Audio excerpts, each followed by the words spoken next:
Bonjour à tous, on se retrouve pour une nouvelle semaine de vlog et cette semaine je devrais vous montrer beaucoup de sessions d'écriture. Mais le dimanche c'est sacré, on profite de la lumière du soleil pour que je peigne avec une belle luminosité. Je vais commencer par peindre la fée des mers. C'est un personnage très important pour l'histoire car c'est grâce à elle que la sirène détiendra le médaillon magique. Le croquis du personnage a été fait il y a plusieurs mois. Depuis tout ce temps, une seule question se pose dans ma tête pour cette fée.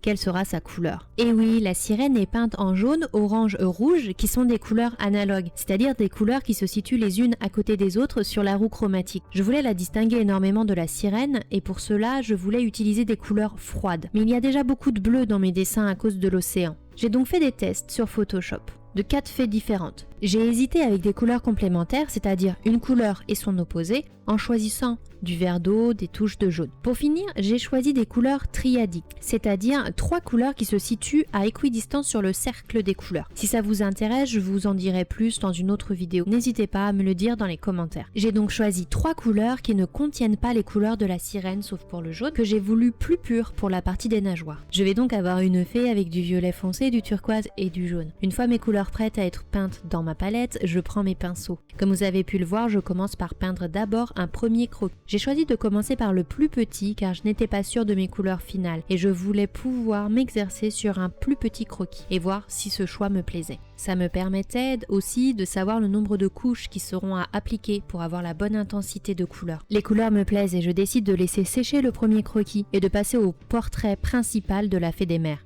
La fée sera posée dans une main. Vu que je n'ai pas encore décidé de la version des couleurs, je commence par peindre le 3e plan de l'image et la main qui porte la fée. Pour la vidéo, je vous montre les peintures selon les croquis et pas selon les actions de peinture que je fais. Une fois que j'avais terminé le 3e plan et la main, je me suis rendu compte que la fée du petit croquis n'était pas identique à celle du portrait. J'avais fait des modifications sur le personnage avec de nouvelles idées. Comme j'étais partie de mon concept pour faire le croquis, je n'avais donc pas la bonne version. Je décide donc que sur le petit croquis, je testerai les différentes couleurs en ajoutant juste les branches de corail sur la fée pour voir ce que ça donnerait avec les bonnes couleurs. Le résultat me plaît, alors je décide de peindre le portrait de la fée. Tant pis pour le petit croquis, je le peindrai avec les modifications de style le week-end prochain. Vers la fin du dessin, avec un peu de recul sur l'image, je repasse sur les yeux de la fée. Et oui, ses yeux pouvaient être corrects avec un dessin en croquis ou en ancrage, mais au moment de la peinture, je n'ai pas mis de volume sur cette partie et ça détonne avec le reste.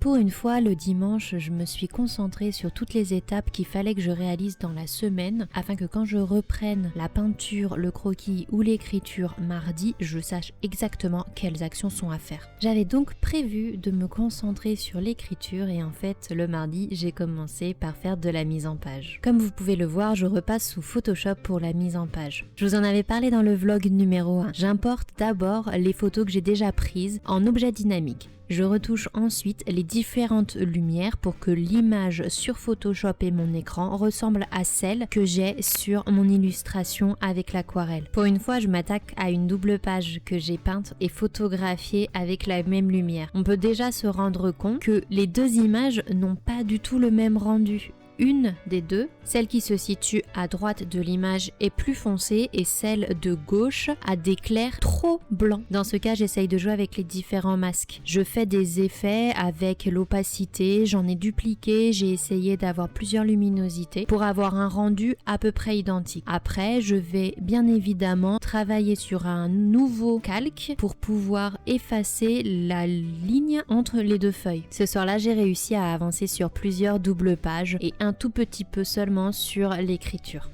Il faut vraiment que j'écrive. Du coup, je me motive en ce mercredi pour pouvoir continuer l'histoire. Sinon, j'aurais du mal après à pouvoir illustrer le livre.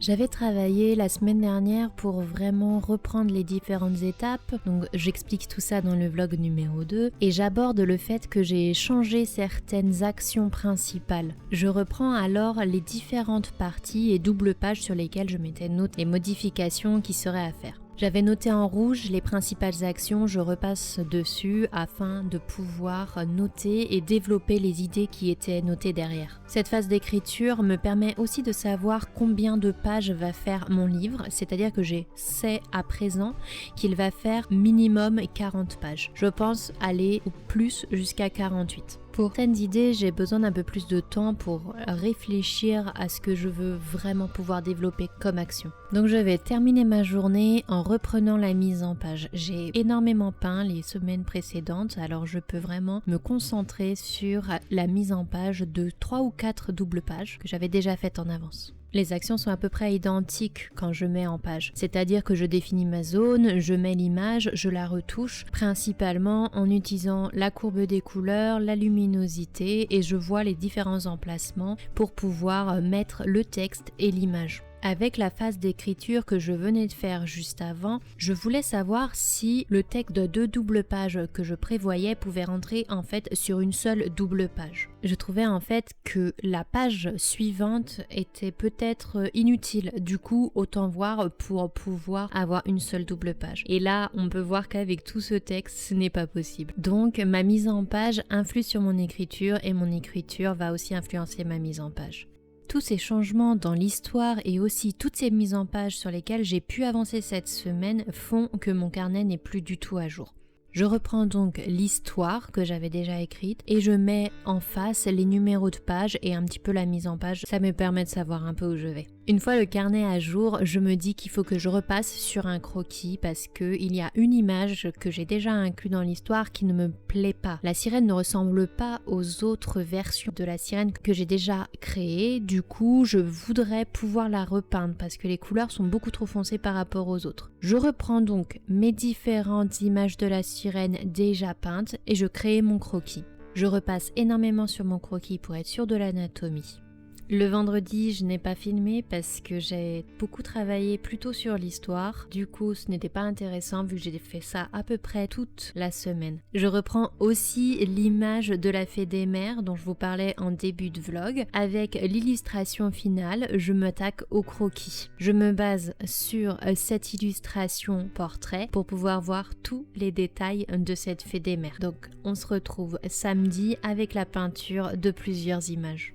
Aujourd'hui, j'ai une journée de peinture qui m'attend. En fait, j'ai 2 petites illustrations à créer, celle de la fée des mers que je n'ai pas réussi à terminer dimanche dernier parce que je l'ai reprise de zéro, vous avez pu suivre ça dans cette vidéo, et aussi une autre illustration représentant la sirène dans la grotte. Je reprends donc le dessin de la fée des mers. À cette dernière, je rajoute bien le corail cette fois-ci, vous pouvez le voir, et aussi les différentes couleurs que j'ai choisies la semaine dernière. Du coup, tout avance comme il le faut. Le seul souci réel de la fée des mers, c'est sa taille. J'ai beaucoup de difficultés à pouvoir ancrer certains détails comme les yeux et sa bouche, car l'image est très petite, vous pouvez voir le portrait juste à côté. Je rajoute les ombres et les lumières et j'essaye de créer les yeux. Je suis quand même très satisfaite du résultat. On passe directement à la réalisation de la deuxième illustration, celle de la sirène dans la grotte. Je vous mets en barre de description le timelapse de la première version que je trouvais beaucoup trop sombre, les couleurs ne correspondaient pas. Elle était vraiment différente des autres illustrations. J'ai besoin de créer une unité au niveau de mes couleurs, du coup j'ai besoin de repasser sur cette image qui ne me plaisait pas. Déjà que mes personnages ne se ressemblent pas forcément d'une page à l'autre, ça va être très compliqué si en plus les couleurs n'ont rien à voir. Du coup je repeins celle-là dont les couleurs vont être beaucoup plus proches de celles de la fée des mers et c'est ce qui correspond plus à ce que j'attends.